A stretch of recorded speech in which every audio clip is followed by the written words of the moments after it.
Before this video gets started, just know that I'm recording this in my closet to have decent audio quality because recently I moved my computer setup and now this is the only place where I can get good audio quality. So hit that like button if you support me in my efforts to make better quality videos. Imagine a place where all youngsters go to be educated, learn about adult living, learn about how to be an adult, learn how to make friends, and learn how to learn. Yeah, this is what school is supposed to be. Most of the time, people go to school to learn about what they might want to do as an adult, or because they're forced to. I like to go to school to be with my friends, and I actually enjoy learning, but only about, some things. I like physics, chemistry, and some simple maths. These are fun for me to learn, which is basically why I like them. Like I said before, the reason I wake up in the morning and go to school is because I enjoy being with my friends. When you've been in school for over 13 years, there are a couple amazing things that can happen. This video is going to be about some of my favorite school stories. So for starters, I don't attend a public school. Not going to say where or anything, but it's a prep school that literally is just insanely smaller. For example, if some public school has like 600 kids in one grade, that's about how much my school had in total. So this means that you need to make friends from outside of your grade. So my class started to make friends with the grade above us in about 7th grade. So all the guys were just chilling in the locker room after a fun gym class. They're all saying stuff like, "Oh man, the only reason we lost is because so-and-so wasn't trying," or "That's so stupid, the ref rigged it." You know, classic middle school stuff. Anyways, we're all changing, and someone made a comment about someone wearing white underwear. And one of the older kids was like, "Bro, you gay?" And someone else stood on the bench and yelled, "Okay, so everyone in here is straight, right?"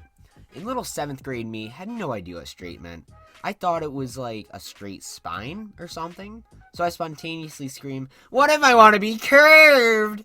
And well, it still gets brought up every day, and that was 4 years ago. So another story that's one of my personal favorites is the story when I got someone to tattletale on themselves. This one isn't as funny, but it's like a dang it feels good to be a gangsta moment. So back in 7th grade, I'd had a girlfriend and we broke up. And so her best friend was a little bit upset by this. So she wrote a letter that called me all sorts of really nasty things. Like, she probably could have gotten suspended for writing this letter. And so I was like, oh man, that kind of hurts. So then I found out that my ex signed it. And I was pretty upset about that. So in English class, my ex was like seated behind me. And next to me was my friend who is my friend. And so I whispered to him very loudly, just to make sure my ex can hear. I'm like, "Yeah, I'm gonna tattletale on those two girls on Friday." The current day was Tuesday, by the way.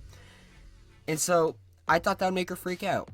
And then she texted me the next day and is like, "Hey, please don't tattletale on us, or don't tell on us. I don't want to get suspended, or I don't want to get in trouble or anything." So naturally, I ignore her.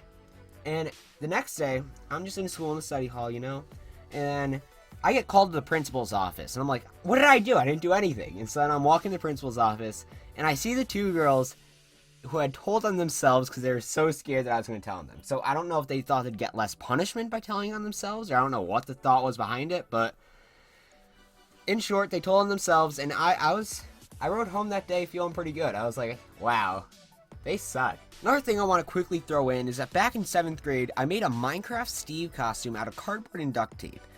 Here's a picture of it. I wore it to school whenever we were allowed to wear a costume of any sorts, because I love that costume. And then there was this one day during lunch, I didn't want to take off the head of the costume. So I ate grilled cheese through the eye hole. It's not funny, I just think it's kind of interesting.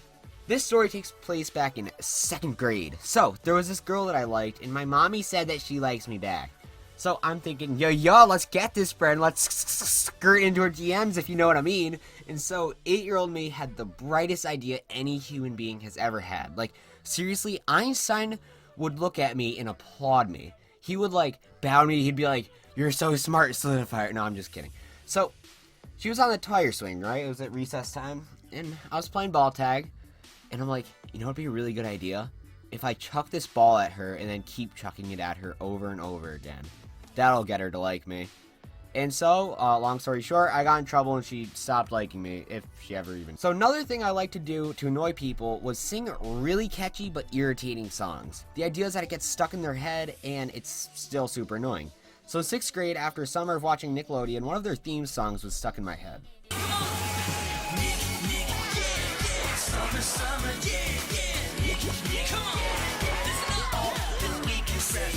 In art class, when school started again, we did this thing where we had animal stencils that were geometrical enough to perfectly fit into the same stencil with no gaps. So I picked the dove stencil and I did them on my masterpiece. Here's a picture of it. At the end, the doves were all sniffing each other's butts. So I made my first hit.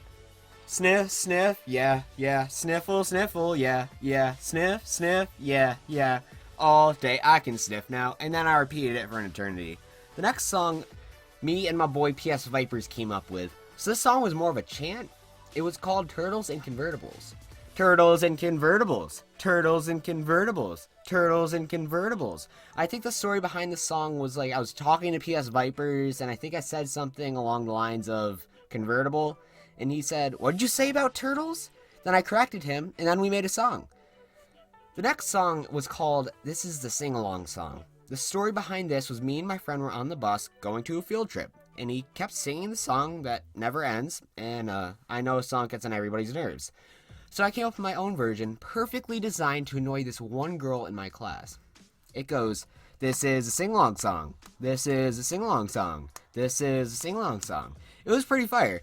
And all these things and all these songs ended up annoying anyone who I wanted it to annoy. So in short, if I wanted to make an album, at this point I'd have 6 to 8 songs on it, including my parodies, diss tracks, and work in progress diss tracks and parodies. So those are some amazing school stories that are very amazingly awesome and amazing. I hope you enjoyed the art of annoyance, and I hope that if you learn one thing from this, always scream about being curved and sing annoying songs to annoy annoying girls. Enjoy Auto Cafe. Peace out.